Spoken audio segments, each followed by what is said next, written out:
Okay, guys. So this is our tenses chart, right? The first rule that we have with us is first form S और ES.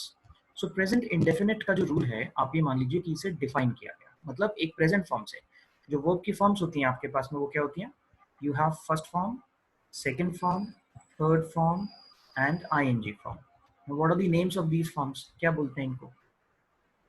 We call the first form as the present form.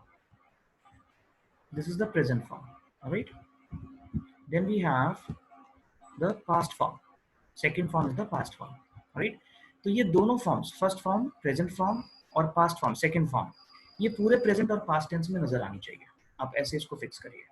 तो पूरे present tense में first form दिखनी चाहिए, पूरे present में, indefinite, continuous, perfect and perfect continuous. It should be visible everywhere. यही present tense को डिफाइन करेगी. कैसे दिखाएं इसको? अगर मेन वर्ब में दिखा सकते हैं तो वो प्रायोरिटी है, मेन वर्ब में लगाइए फर्स्ट फॉर्म. लेकिन अगर किसी टेंस में रेस्ट्रिक्शन है, मेन वर्ब आप फर्स्ट फॉर्म नहीं यूज कर सकते, जैसे कंटिन्यूअस में हमें आईएनजी ही यूज करना है, परफेक्ट में आईएनजी ही यूज करना है, थर्ड फॉर्म ही यूज करना है, तो वहां पे उसको हेल्पिंग वर्ब में दिखाने की कोशिश करिए फिर. बट किसी एक में दिखाना पड़ेगा, तभी पता चलेगा कि टेंस प्रेजेंट हुआ. सेम कॉन्सेप्ट है सेकंड फॉर्म के साथ में. पहले फर्स्ट फॉर्म को देखने की कोशिश करते हैं. सो प्रेजेंट इंडेफिनिट में फर्स्ट फॉर्म है अपने पास में मेन वर्ब के अंदर. कंटिन्यूअस में क्या करें? कंटिन्यूअस में ऑलरेडी डिफाइन किया गया that ING form shows continuation. Means ये जो आईएनजी फॉर्म है इसको प्रेजेंट पार्टिसिपल कहते हैं. Present participle, this is the progressive form. ये कंटिन्यूएशन को शो करता है.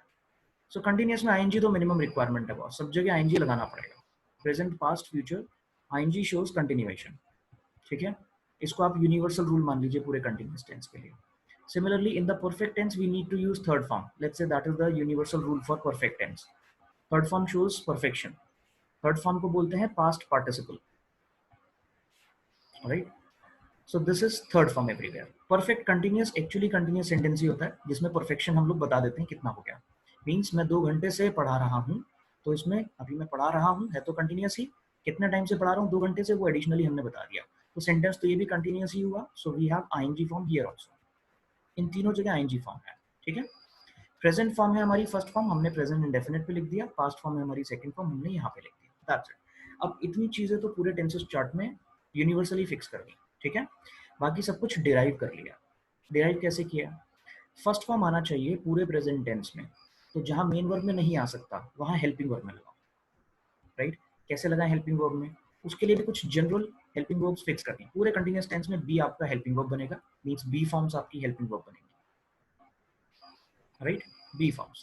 In the whole perfect tense, have forms will be the helping verbs. Right? And perfect continuous में इसका combination बन जाएगा. Perfect की form भी आनी चाहिए, that means have form आनी चाहिए, और continuous की form भी आनी चाहिए, उसका नाम ही है perfect continuous. तो perfect की form है have, continuous की form होती है B form, लेकिन have के बाद third form ही आएगा. have के बाद में और कोई form allowed नहीं है, इसलिए have been की forms आ जाएंगी इसके अंदर. So these are the helping verbs. ये आपके टेंसेस की हेल्पिंग वर्ब्स. आप इनको जनरली ऐसे फिक्स कर सकते हैं अपने माइंड में. Right. Now let's fix them up. So present continuous, हमें हेल्पिंग वर्ब चाहिए, बी की फॉर्म्स चाहिए.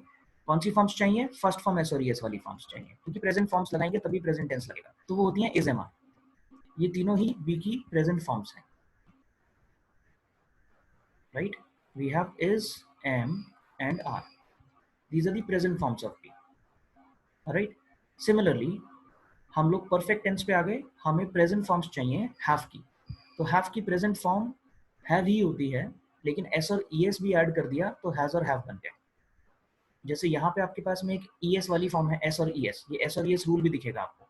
सिंगुलर के साथ एस की साउंड आनी चाहिए. प्रेजेंट इंडेफिनिट में मेन वर्ब में दिख रहा है, फिर इज में दिखेगा आपको, फिर हैज में दिख रहा है आपको. सिमिलरली यहाँ पे कॉम्बिनेशन लगेगा, तो हैज और हैव, इसके साथ में परफेक्ट तो लगा दिया आपने.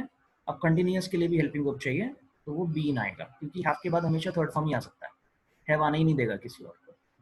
तो कैसे बने ये रूल्स? फर्स्ट फॉर्म एस और ईएस को फिक्स कर लिया, फिर प्रेजेंट कंटिन्यूअस बनाने के लिए be form plus ING form में बी की फॉर्म्स यही रख दी, फर्स्ट फॉर्म एस और ईएस. सिमिलरली परफेक्ट में फर्स्ट फॉर्म एस और ईएस फॉर्म्स रख दी हैव की, एंड थर्ड फॉर्म लगा दिया. परफेक्ट कंटिन्यूअस में दोनों काम करती है, हैज हैव लगा दिया, ये रहा. राइट. फिर बी की फॉर्म चाहिए, क्योंकि परफेक्ट भी चाहिए, कंटिन्यूस भी चाहिए। तो बी की कौन सी फॉर्म आएगी? हैव के बाद थर्ड ही फॉर्म आ सकती है, क्योंकि यहाँ पे रूल डिफाइंड है, हैव के बाद थर्ड फॉर्म लगाओ। तो यहाँ पे भी हैव के बाद थर्ड फॉर्म लगानी पड़ेगी, चाहे आप हेल्पिंग वर्ब बनाए चाहे आप मेन वर्ब बनाए, उससे कोई फर्क नहीं पड़ने वाला। आप ब्रेक नहीं कर सकते एक रूल को उसके बाद में, राइट। सो इस तरीके से हमने परफेक्ट कंटिन्यूस की भी फॉर्म्स बना ली। Let's do the same thing for past tense guys. Alright, past tense second form चाहिए। तो ये सेकंड फॉर्म सब जगह नजर आएगी आपको, continuous, perfect, perfect continuous. Second form से ही पास्ट टेंस शो होता है, लेकिन अगर वो मेन वर्ब में शो नहीं हो सकती, जैसे यहाँ पर आईएनजी है, तो फिर उसको हेल्पिंग वर्ब में शो करिए। Was were, these are the second forms of be. तो पास्ट टेंस इसी से शो हो रहा है, वॉज वर से ही शो हो रहा है past tense, right. Similarly perfect tense पे जाएंगे तो हैड। जब तक आप सेकंड फॉर्म ऑफ हैव नहीं लगाएंगे, सेंटेंस पास्ट पे नहीं जाएगा। तो हमने क्या किया, हमने प्रेजेंट को पास्ट बनाने के लिए इज एम आर को वॉज वर में कन्वर्ट किया, हैज हैव को हैड में कन्वर्ट किया। ये बिल्कुल ऐसे ही है जैसे हमने फर्स्ट फॉर्म को सेकंड फॉर्म में कन्वर्ट किया। प्रेजेंट इंडेफिनिट फर्स्ट फॉर्म है, पास्ट इंडेफिनिट सेकंड फॉर्म है। Present continuous is am are है, पास्ट कंटिन्यूअस में वॉज वर है। प्रेजेंट परफेक्ट में हैज हैव है, पास्ट परफेक्ट में हैड है। तो सबकी फर्स्ट फॉर्म सेकंड फॉर्म्स में कन्वर्ट होती जा रही है। सिमिलरली आप इधर भी करेंगे, this becomes had been plus ING, right. इसमें एडिशनली हम टाइम बताएंगे सिंस और फॉर से। सिंस और फॉर हम ऐड कर देंगे। Since means starting point, for means duration, ठीक है। तो प्रेजेंट और पास्ट के रूल्स कैसे बने ये आप समझ गए, ऑलराइट। अब फ्यूचर, फ्यूचर मतलब क्या है? Future means possibility. पॉसिबिलिटी कैसे शो करनी है? तो बहुत ही जनरल सा रूल बना लिया है कि आप प्रेजेंट के रूल्स के अंदर में मॉडल्स ऐड करिए as per the requirement. Mean suggestion है, पॉसिबिलिटी है, कमिटमेंट हाई है, लो है, पॉसिबिलिटी, एक मॉडल ऐड करिए और फ्यूचर के रूल्स बन जाएंगे आपके। So that's very easy. First form है इंडेफिनेट का रूल, एस और एस की टेंशन मत लो। फर्स्ट फॉर्म है रूल, इसके अंदर में एक मॉडल लगा दो। सपोज हमने कह दिया विल प्लस फर्स्ट फॉर्म, बन गया फ्यूचर इंडेफिनेट। सो अगर सेंटेंस है मेरे पास में आई गो, ये प्रेजेंट इंडेफिनेट का सेंटेंस है, तो इसका फ्यूचर इंडेफिनेट कैसे बनेगा? एक मॉडल लगाइए, I will go, I would go, I can go, कोई भी एक मॉडल लगा दो as per the requirement. This is of future is made. आप एक पॉसिबिलिटी ऐड कर रहे हैं उसमें, तो मॉडल्स का काम है पॉसिबिलिटी दिखाने का। सिमिलरली प्रेजेंट कंटिन्यूअस है आपके पास is am are plus ING. तो आईएनजी है अपने पास में, इज एम आर का मतलब है बी, बी है हमारे पास में। प्रेजेंट इंडेफिनेट का रूल है be plus ING, general rule ही है be form plus ING form. तो इसमें आपने सिर्फ एक मॉडल ऐड कर दिया तो आपका सेंटेंस बन गया। तो ऑलरेडी बी प्लस आईएनजी तो होता ही है, इसका रूल पूरे कंटिन्यूअस टेंस में लिखा है, be plus ING, be plus ING, be plus ING. आपने फ्यूचर में सिर्फ विल ऐड कर दिया उसमें। ये इजएमआर और वॉजवर को भी बी देखो, वो बी की ही फॉर्म्स हैं। सो बी प्लस आईएनजी लिखा है, प्रेजेंट में भी, पास्ट में भी, फ्यूचर में भी वही लिखा है, बस आपने विल ऐड किया है यहाँ पे। सिमिलरली परफेक्ट टेंस में हमारे पास है have form plus third form. ये देखिए, has have plus third form, had plus third form. तो have form plus third form already है हमारे पास में, हैव प्लस थर्ड फॉर्म, ये जनरल रूल है। आपने सिर्फ इसमें विल ऐड कर दिया। चलो एक सेंटेंस देखते हैं परफेक्ट टेंस का। अगर किसी ने बोला आई हैव गॉन, मैं जा चुका हूँ, ये प्रेजेंट परफेक्ट है। इसका फ्यूचर परफेक्ट बनाने के लिए क्या करना है? सिर्फ इसमें एक मॉडल ऐड कर दो, आई विल हैव गॉन, बन गया आपका फ्यूचर परफेक्ट। यही किया हमने यहाँ पे भी, हैज हैव के बाद के पहले विल लगा दिया। The same case is there also, कुछ भी नहीं करना है इसके अंदर में। आपके पास में have been plus ING already होता है इस टेंस का जनरल रूल, आपने इसमें विल को ऐड कर दिया। So that becomes will have been plus ING. अब जितने लोगों को ये कॉन्सेप्ट क्लियर हो गया, वो लोग मुझे एक बार गॉट इट करके लिखिए चैट विंडो में, and you can take a click of this also. Please let me know in the chat window if you have got an idea that how the entire tenses chart has been derived. अगर आप इस तरीके से इसको fix करेंगे तो logically fit हो जाएगा, फिर रूल्स याद नहीं करने पड़ेंगे, क्लिक हो जाया करेंगे अपने आप। ठीक है, जनरल रूल्स को याद रखिए, ये बहुत इंपॉर्टेंट है। Continuous means be forms plus ING form, perfect means have forms plus third form. Perfect continuous इन दोनों को ज्वाइन कर दो, हैव बीन प्लस आईएनजी, ये परफेक्ट कंटिन्यूअस। ये जनरल रूल्स हैं, इनको याद कर लीजिए, ये बहुत काम आएंगे आपको। और ये रूल्स ब्रेक नहीं हो सकते कभी। हैव के बाद हमेशा थर्ड फॉर्म लगाना है, और कोई फॉर्म ही नहीं आएगा हैव के बाद, चाहे आप हेल्पिंग वर्ब बनाइए चाहे आप मेन वर्ब बनाइए, ठीक है। अब एक लास्ट चीज मैं शो कर देता हूँ, क्योंकि कुछ लोगों को कंफ्यूजन होती है उसमें। देखिए, प्रेजेंट इंडेफिनिट टेंस का अगर मैंने नेगेटिव बनाया तो भी ये रूल शो होगा, फर्स्ट फॉर्म एस और एस। कैसे शो होगा? डू या डस के अंदर आ जाएगा। सो डू और डस, इसके अंदर में फर्स्ट फॉर्म एस और एस लग गया, ठीक है। चाहे आप डू और डस को अब मेन वर्ब की तरह यूज कर लो, क्योंकि डू का मतलब करना भी होता है, मेन वर्ब भी होता है। Like I do my work, he does his work regularly, चाहे मेन वर्ब की तरह यूज करो या हेल्पिंग वर्ब बना लो। They do not go there, he does not go there. अब जो रूल था वो लग गया, अब सिर्फ फर्स्ट फॉर्म लगाना है, जो कि इंडेफिनिट की फॉर्म होती है। फर्स्ट फॉर्म वो सब जगह है फर्स्ट फॉर्म। हमने रूल शो करना है, प्रेजेंट के लिए वो डू डज में आ गया, पास्ट में उस रूल को शो करने के लिए डिड में चला गया, तो सेकंड फॉर्म लगानी थी, डिड में चली गई, हो गया सेकंड फॉर्म से पास्ट टेंस, दैट्स इट। अब पास्ट नहीं दिखाना, अब तो सिर्फ इंडेफिनिट वर्ब लगा दी हमने फर्स्ट फॉर्म। तो पूरे प्रेजेंट टेंस में देखिए, अगर हेल्पिंग वर्ब है तो रूल क्या है, डू डज के साथ फर्स्ट फॉर्म, डिड के साथ फर्स्ट फॉर्म, विल के साथ फर्स्ट फॉर्म। मतलब पूरे प्रेजेंट इंडेफिनिट टेंस में जो रूल आपका लग रहा है, जो मेन वर्ब लग रही है, वो फर्स्ट फॉर्म ही लग रही है पूरे इंडेफिनिट टेंस में, अगर हेल्पिंग वर्ब है तो। ठीक है, कंटिन्यूअस में हेल्पिंग वर्ब सब जगह है तो आईएनजी लग रही है सब जगह, परफेक्ट में सब जगह हेल्पिंग वर्ब है, थर्ड फॉर्म लग रही है सब जगह। मींस आपकी मेन वर्ब्स बहुत लॉजिकली फिट की गई हैं।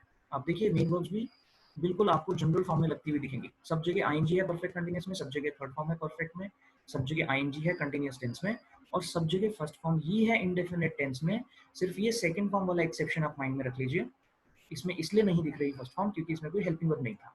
अगर यहाँ पे भी आप हेल्पिंग वर्ब लगा देंगे तो फर्स्ट फॉर्म ही आएगा, पॉजिटिव सेंटेंस में भी ऐसे ही होगा। ठीक है, let's look at this on the next window. Now see, suppose this is indefinite tense only, ये सिर्फ indefinite tense लिख दिया मैंने।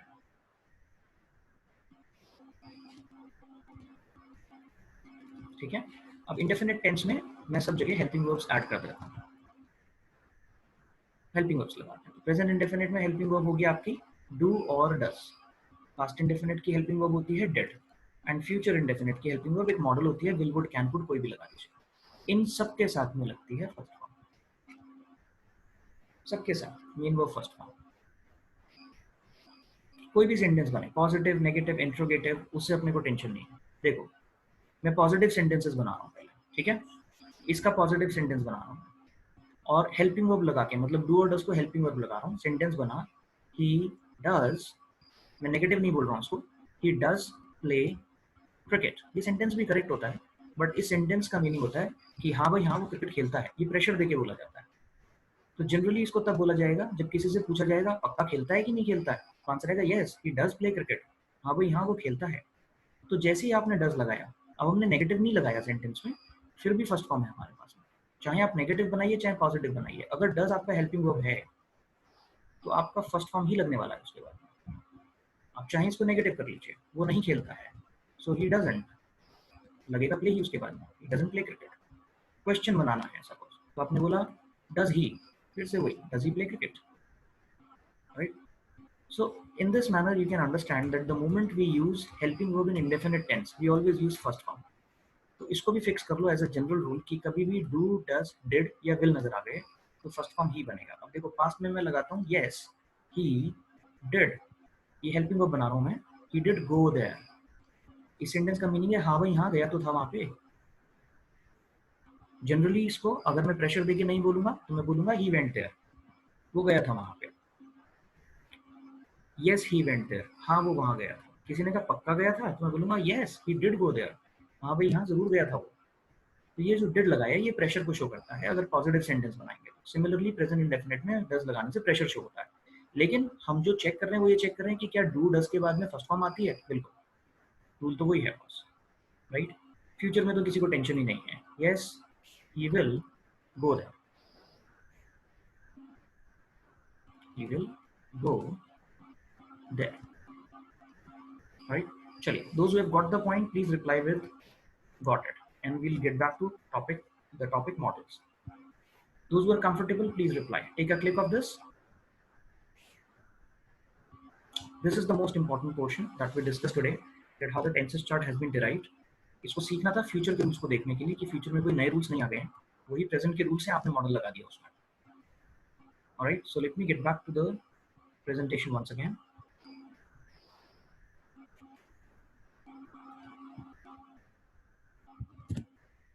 Now see, right, so over here those who had issues earlier should fix this.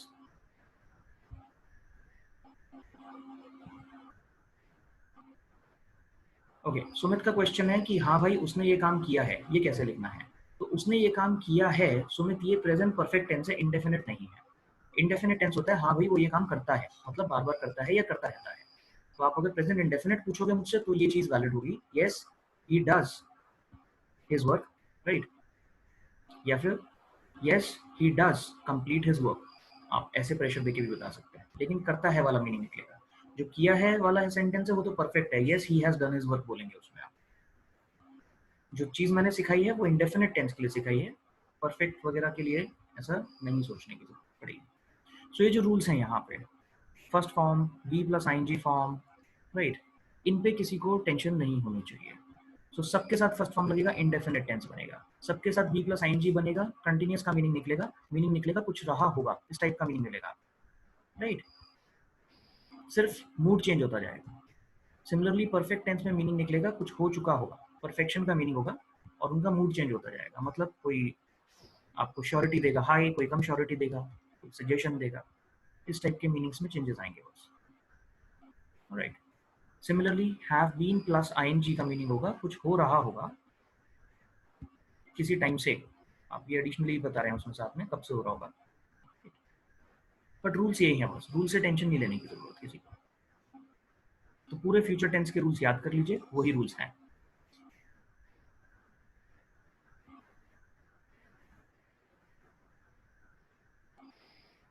Okay, Anshita is saying, can you please repeat what did you say?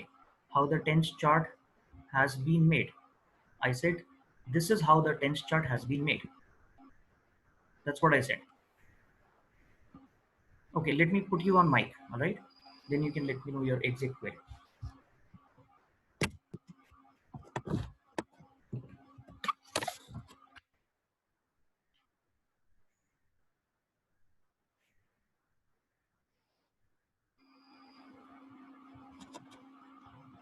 Hello, good morning, sir. Yes, Anshita, good morning. Sir, I think you said something how the tense chart has derived something. Okay, let me get back to that first of all.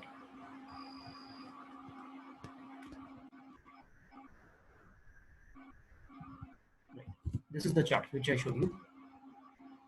Right. अब बताइए क्या question है इसमें?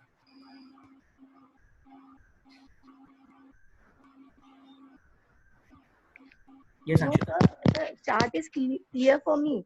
I want to know the word exactly what did you say? How the tense chart derived? Has been derived. Yes, sir. हाँ, derive का मतलब होता है किसी चीज के बेसिस पर किसी दूसरी चीज को बना लेना, उसको कहते हैं डिराइव, Yes, जैसे sir. हम डेरिवेशन Can you करते please spell out? हैं। अच्छा, DERIVE. This is how the tense chart has been derived. Yes, sir. ठीक है, या परफेक्ट पैसिव वॉइस में इस टाइप के सेंटेंसेस बनाने सीखेंगे। चलिए, let's get back. I hope your query has been resolved, so please keep yourself on mute and we'll get Yes, back to the presentation.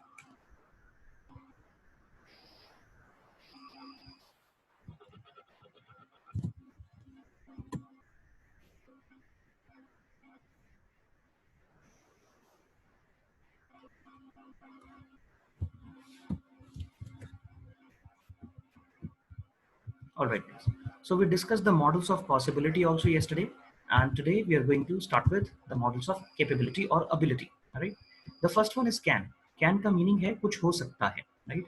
अब ये हिंदी मीनिंग मैंने जान के लिख दिया है क्योंकि कुछ लोगों को हिंदी से जल्दी रिलेट हो जाता है। अदरवाइज आपको सोचना है एबिलिटी शो करने के लिए कैन और कुड, ये दो मॉडल्स हमारे पास में। जब भी हमें किसी चीज के लिए एबिलिटी बतानी है, कैपेबिलिटी बतानी है, कोई काम कर सकता है, राइट, या कर पाएगा, तो कैन और कुड दोनों ऑप्शन है आपके पास में। ठीक है, इसमें कैन और कुड ये दोनों ही यूज होते हैं सकता है वाला मीनिंग देने के लिए। जैसे अगर मैंने बोला अंकित इस बॉक्स को खोल सकता है, तो मैंने बोला अंकित कैन ओपन द बॉक्स। और सिमिलरली मैं कह सकता हूँ वो बॉक्स खोल सकता है कुड से भी, ही कुड ओपन द बॉक्स। तो कैन और कुड दोनों ही यूज होते हैं प्रेजेंट और फ्यूचर का मीनिंग देने के लिए। जैसे हमने कल देखा था, you can win prizes and you could win the prizes, right, दोनों यूज होते हैं।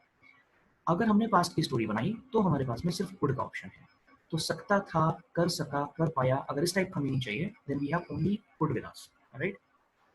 फॉर एग्जांपल, आई न्यू, मैं जानता था, I knew that he could break the wall, मैं जानता था कि वो ब्रेक कर सकता था। तो कैन और कुड दोनों ही यूज होंगे प्रेजेंट और फ्यूचर में, कोई काम हो सकता है ऐसा मीनिंग देने के लिए। एंड अगर हम पास्ट टेंस में यूज करेंगे कोई काम हो सकता था या हो पाया, तो फिर हम यूज करेंगे कुड को, सिर्फ कुड का ऑप्शन है उस केस में, ठीक है। रूल्स क्या है? रूल्स वही है, आप फर्स्ट फॉर्म लगाइए, बी प्लस आईएनजी लगा दीजिए, या हैव प्लस थर्ड फॉर्म लगाइए, इंडेफिनिट, कंटिन्यूअस और परफेक्ट सेंटेंसेस बन जाएंगे, ठीक है। एक्सेप्शन है, कैन के साथ में कंटिन्यूअस और परफेक्ट नहीं बनाते हैं, कुड के साथ सब बना लेते हैं। मतलब हम ही कैन गो कह सकते हैं, ही कैन बी गोइंग नहीं बोलेंगे, ही कैन हैव गॉन नहीं बोलेंगे, कुड के साथ सब बोल सकते हैं, he could go, he could be going, he could have gone, right. We would see some rules in a short while once again. Next we have another way of making the same meaning. हम same meaning दे सकते हैं क्या, could वाला able to को use करके। Able एक adjective है, तो एबल टू एक फ्रेज बन गया। एक वर्ड के साथ अगर आप कोई और वर्ड ज्वाइन कर देंगे तो उसको फ्रेज कहते हैं। सेंटेंस से छोटा होता है फ्रेज, उसका मीनिंग होता है, तो पूरा सेंटेंस नहीं है, उसमें सब्जेक्ट वर्ब एग्रीमेंट नहीं दिखेगा आपको। तो जब भी आप कोई दो वर्ब्स को मिला, एक वर्ब और प्रीपोजिशन को मिला के कुछ बनाते हैं, या एडजेक्टिव और प्रीपोजिशन को मिला के कुछ बनाते हैं, तो उसे फ्रेज कहते हैं। तो एबल टू आ गया हमारे पास में। इसको यूज करना पड़ेगा एक वर्ब के साथ, क्योंकि एडजेक्टिव डायरेक्टली सेंटेंस में नहीं लगता, एडजेक्टिव को हमेशा चाहिए होती है वर्ब की फॉर्म। तो वो जनरली वर्ब की फॉर्म हम यूज करते हैं, वो होती है बी की forms. So with adjectives we should use be forms. Be का मतलब होता है होना, right. Let's see this. So these are is, am are, was, were and will be, ये सब की सब है be forms, right. Forms of be. Be means होना, ठीक है। जब भी आप एडजेक्टिव का सेंटेंस बनाएंगे तो एक बी की फॉर्म के साथ बनाइए, उसका मीनिंग बनेगा ऐसा होना या वैसा होना। तो अब अगर मैं बोलता हूँ इज एबल, सपोज मैंने बोला ही इज एबल, तो इसका मीनिंग निकलेगा वह है एबल, ठीक है। ही इज एबल टू मतलब कुछ करने के लिए वो एबल है। He is able to, right, he is able to eat this in one go. He is able to eat this in one go, वो इसको एक बार में खा सकता है, या इसको एक बार में खाने की एबिलिटी रखता है। इसी के लिए आप कह सकते हैं ही कैन, इस पूरे की जगह ही इज एबल टू की जगह आप बोल सकते हैं he can eat this in one go, वो इसको एक बार में ही खा सकता है। तो कुछ लोग मिस्टेक क्या करते हैं, कैन भी लगाते हैं और उसके साथ एबल भी लगा देते हैं, ये मिस्टेक हो जाती है, इस पर ध्यान रखना। आप या तो कैन बोलो या फिर is am are able to बोलो। सिमिलरली पास्ट में आप बोलेंगे वॉज वर एबल टू, इसका मतलब मैं कुछ कर सकता था या कर पाया, ठीक है। एग्जाम्पल देख लेते हैं। सपोज आपने बोला, यहाँ पे लिख देते हैं ही वॉज, एग्जाम्पल ऑलरेडी है, इसी को देख लीजिए। So the example is he was able to achieve the target. वो टारगेट अचीव कर पाया. He was able to achieve the target. आप इस पूरे की जगह बोल सकते हैं he could achieve the target. Meaning same निकलेगा कि वो टारगेट अचीव कर पाया. He could achieve the target. He was able to achieve the target. ठीक है. तो ऐसा नहीं करना है ही कुड एबल, ये मिस्टेक हो जाएगा। कुड के साथ एबल नहीं लगाना है। कुड अपने आप एबिलिटी शो करता है, आपको एबल एडजेक्टिव की जरूरत नहीं है। So he was able to achieve the target, that's your sentence. Similarly will be future के साथ लगा सकते हैं, मतलब विल लगा सकते हैं क्योंकि विल कोई कैपेबिलिटी को शो नहीं करता। So he will be able to, वो कुछ कर पाएगा, ये मीनिंग निकलेगा, right. He will be able to deliver the packet, वो पैकेट डिलीवर कर पाएगा। He will be able to deliver the packet. इसी की जगह आप बोल सकते हैं फ्यूचर में, चाहे कैन लगा दीजिए चाहे कुड लगा दीजिए। He can deliver the packet, देखिए सेंस बिल्कुल सेम है। वो पैकेट डिलीवर कर पाएगा, इसको मैं ऐसे भी कह सकता हूँ वो पैकेट डिलीवर कर सकता है, या फिर कर पाएगा, कैन का भी मीनिंग होता है। He could deliver the packet, he can deliver the packet, right. Now those who have got this point please reply with got it. ध्यान सिर्फ ये रखना है कि कैन और कुड के साथ एबल नहीं लगाना है।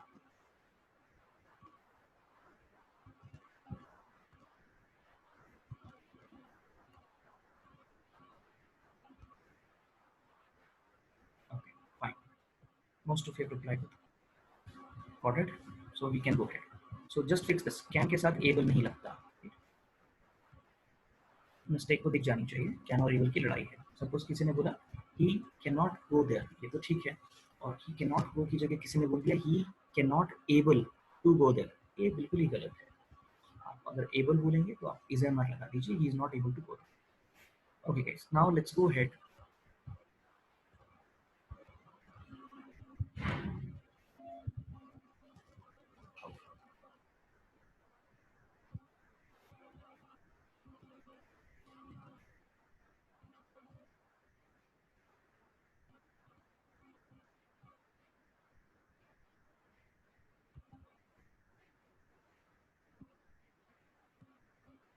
All right, so next we have models of suggestion based, right? What do we understand by models of suggestion? We have got these models with us, which are used as models of suggestion. So we have first of all must, right? Must means lawful actions या compulsion. Meaning सबका है चाहिए, सबका similar meaning है कि आपको कुछ करना चाहिए, सब आपको सेम मीनिंग्स देंगे। सबका मीनिंग निकलेगा चाहिए वाला। हिंदी में अगर सोचें तो हमें कुछ करना चाहिए, राइट। मस्ट शो करेगा थोड़ा सा ज्यादा प्रेशर, ये लॉफुल एक्शंस या कंपल्शन के लिए यूज होगा। For example, we must follow the traffic rules, हमें ट्रैफिक रूल्स को फॉलो करना चाहिए, मीनिंग तो वही है, लेकिन ट्रैफिक रूल्स को फॉलो करना एक लॉफुल कंपल्शन है, राइट, एक कानूनी कंपल्शन है आपके ऊपर, तो लॉफुल कंपल्शन के लिए हम यूज करेंगे या लॉफुल एक्शंस के लिए हम यूज करेंगे, राइट। अदरवाइज आपको किसी पे बहुत प्रेशर डालना है तब आप कह सकते हैं, for example, you must leave now, अब तुम्हें चले ही जाना चाहिए बस यहाँ से, यू मस्ट लीव, आपको अब चले जाना चाहिए, right. Next we have need to, ये बहुत अच्छा है, ये मोटिवेशन के काम आता है, in fact this is very formal.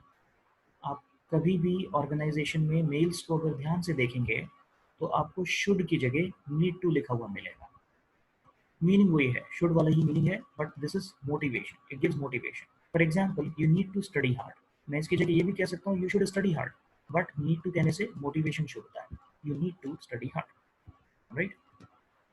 So need to को यूज करिए, कैसे यूज करेंगे नीड टू को, सेम फॉर्मेट है, आप आई वी यू दे, क्योंकि नीड एक वर्ब भी है वो ध्यान देना पड़ेगा, आई वी यू दे के साथ में तो आप नीड ही लगाएंगे, नीड टू करके बोलेंगे, लेकिन अगर हमारे पास ही शी इट या कोई सिंगुलर नेम आ गया तो वहां पे नीड की जगह नीड्स कर देंगे, ठीक है। फॉर एग्जाम्पल, सपोज मैंने बोला I need to go, I need to go, मुझे जाना है, सो मेरी सेल्फ विल है कि मुझे जाना है, I am happy to say this, I am not under pressure, I am happy to say this, I need to go, या फिर I am happy to do this, alright. इसी को अगर मुझे सिंगुलर से बोलना है तो मैं ही नीड टू नहीं बोल सकता, क्योंकि ही नीड बोलते ही एक रूल ब्रेक हो जाएगा, ही और नीड की लड़ाई हो जाएगी, क्योंकि नीड एक मेन वर्ब भी होता है, तो आज मॉडल जरूर बन गया लेकिन उसको एस तो लगाना पड़ेगा, right, he needs to go, ऐसे सेंटेंस बोलना पड़ेगा, बाकी सेम है, he needs to go, right. अब इसका मीनिंग क्या निकलेगा, इसका मीनिंग निकलेगा उसे जाना चाहिए या फिर उसे जाना है, जरूरी नहीं है चाहिए वर्ड नजर आया आपको, सेंस देखिए सेम है, उसे जाना चाहिए या उसे जाना है, राइट। कंपल्शन शो हो रहा है, सजेशन शो हो रहा है, सेल्फ कंपल्शन सेल्फ सजेशन भी होता है, उस टाइप का सेंटेंस है। अगर इसी सेंटेंस के अंदर में मैं शुड लगा दूंगा तो सेंटेंस काफी ठीक है मेरा, आई शुड गो, मुझे जाना चाहिए, आई मस्ट गो, अब तो मुझे चले ही जाना चाहिए, right. ought to is used, next देख लेते हैं, ought to is used for moral values, आप moral responsibilities के लिए ought to को लगाते हैं, मीनिंग वो ये शुड वाला, for example, we ought to obey our parents, हमें अपने पेरेंट्स की बात माननी चाहिए, हम यहाँ पे शुड भी कह सकते हैं, वी शुड ओबे अवर पेरेंट्स, बट वो अलग से एक मॉडल बनाया है मॉरल रिस्पॉन्सिबिलिटी के लिए, तो उसको ऐड कर दीजिए, we ought to obey our parents, we ought to listen to the elders, we ought to help the poor, we ought to help the needy, हमें नीडी की हेल्प करनी चाहिए, राइट। ये बहुत ज़्यादा यूज़ नहीं होंगे आपके ऑट टू जो है लेकिन इसके अलावा जो बाकी हैं बहुत यूज़ होंगे, and I literally recommend need to, आप नीड टू की प्रैक्टिस करिए, बहुत फ्रिक्वेंटली यूज़ होता है, so please take a click of this guys and then we go ahead.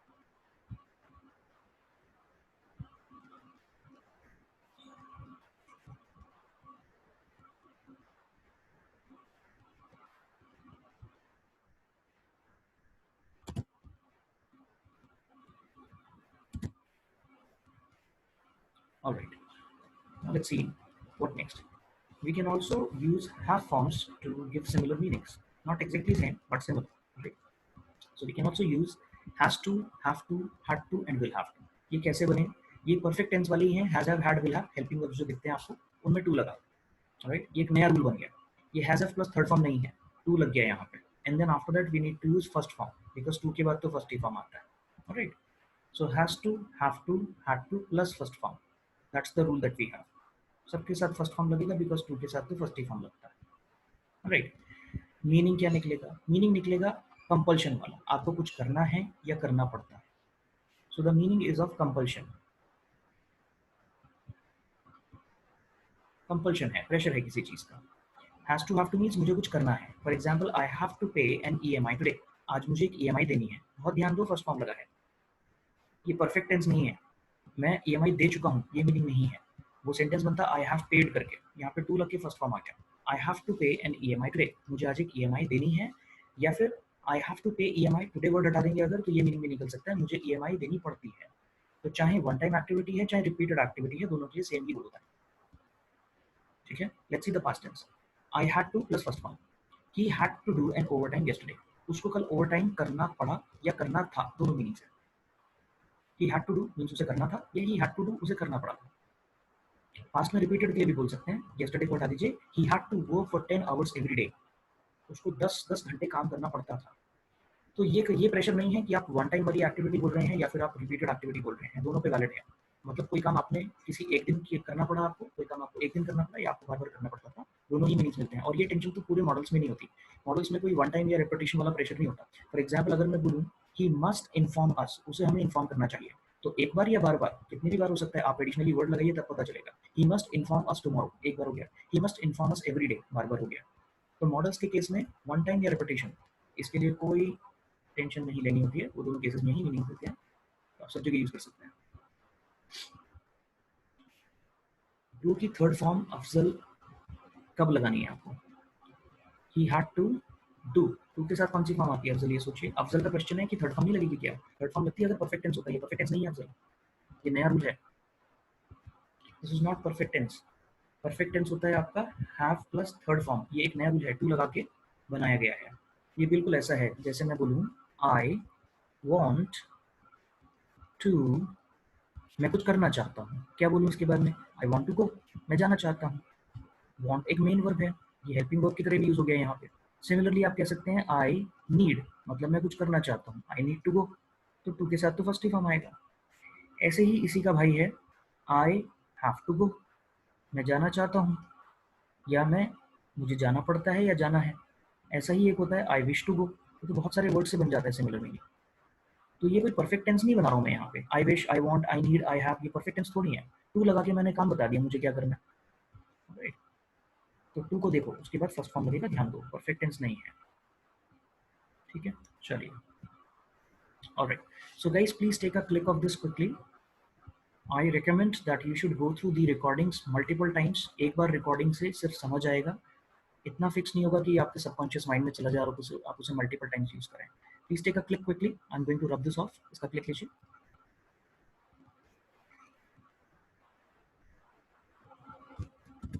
Alright, now let's go ahead guys. Next we have models of request and permission. First of all, let's see the models of request. Okay, so request. अब इसमें आप बचपन से एक सीखते आ रहे हैं मे। आप बोलते थे may I come in, may I go to drink water, and I don't understand but Hindustan में शायद सभी स्कूल्स में हाथ आगे करके पूछा जाता था इस बात को। अब वो हैंड फॉरवर्ड क्यों करते थे आई डोंट अंडरस्टैंड, बट शायद सब जगह ही चल रहा था हिंदुस्तान में, अभी भी चल रहा है, राइट? और कोई सिखाता नहीं, अपने आप सीख जाते हैं बच्चे। So may I come in, may I go, may I help you, etcetera, this is very respectful. So may is respectful. Request मतलब बनेंगे तो क्वेश्चन ही, राइट? क्या मैं ऐसा कर दूं एटसेट्रा, तो बनेंगे तो आपके क्वेश्चन ही। मे से आप बहुत रिस्पेक्टफुल क्वेश्चंस बनाते हैं, right? This is highly respectful. Second one is good. Good is very professional, ये बहुत ही अच्छा मॉडल है, and I literally recommend you should fix good for request. आप बोल सकते हैं could you send us the specifications, क्या आप हमें स्पेसिफिकेशंस भेज सकते हैं? Could you please come here, क्या आप प्लीज यहाँ आ सकते हैं? कुड यू हेल्प मी, क्या आप मेरी हेल्प कर सकते हैं?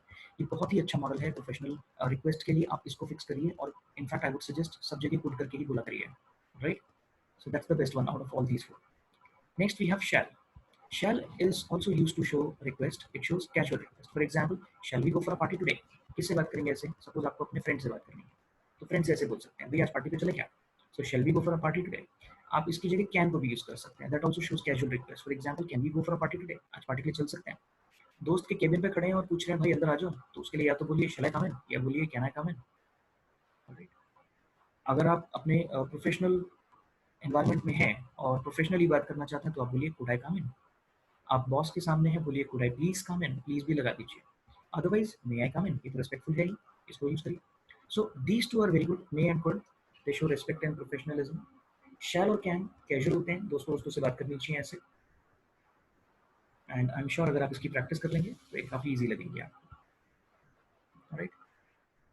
सो next we have permission guys, right? Permission. So for permission we can use these two models, may and can. हम यूज तो बाकी को भी कर सकते हैं, शैल को भी कर सकते हैं, कुड को भी कर सकते हैं। फॉर द टाइमिंग मैंने यहाँ पे दो ही लिख दिए हैं, राइट? अब किसी ने क्वेश्चन पूछा मे आई गो, क्या मैं जा सकता हूँ? मे आई गो, राइट? इसका आंसर आएगा yes you may go now, ठीक है? किसी ने पूछा कैन आई गो, क्या मैं जा सकता हूँ? आंसर क्या आएगा? यस यू कैन, चाहे तो शॉर्ट में भी कह सकते हैं यू कैन, दैट्स इट, या फिर yes you can go. Alright, किसी ने पूछा शैल आई कम इन, आंसर आ सकता है yes you can come in और yes you shall come in. Shall I come in, suppose ये क्वेश्चन था, shall I come in, answer क्या हुआ, yes you can come in या फिर you shall come in. Alright, let's check, somebody is asking something.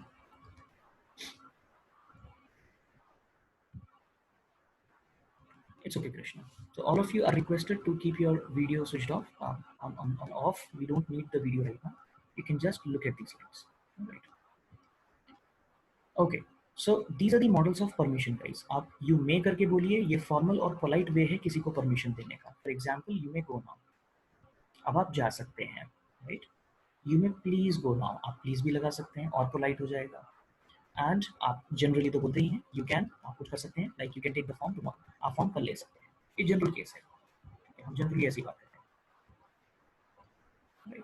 मे को use करिए form के case के लिए, एंड आई वुड सजेस्ट आप मे और कुड को फिक्स कर लीजिए, ये बेस्ट है रिक्वेस्ट और परमिशन के लिए, मे और could. Please take a click of this slide guys and then will go.